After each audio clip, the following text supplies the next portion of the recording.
i-explain natin kung paano makuha yung correlation coefficient or Pearson R sa Excel.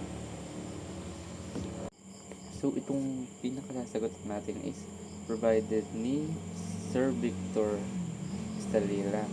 Doon po sa kanya galing yung question na sasagutin natin sa Excel. So, ang una is maggagawa tayo ng table ng X and Y, tas ilalagay natin yan dito.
So, after nating ilagay lahat sa column is, ang gagawin po natin is, shift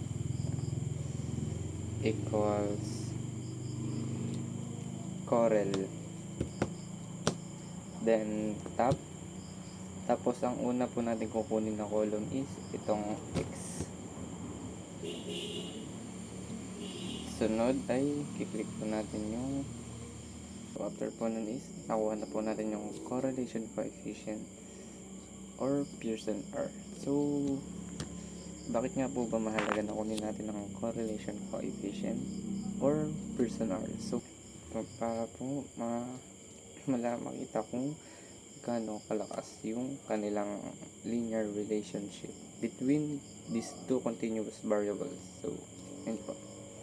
Makita po natin is 99, which is a very high correlation.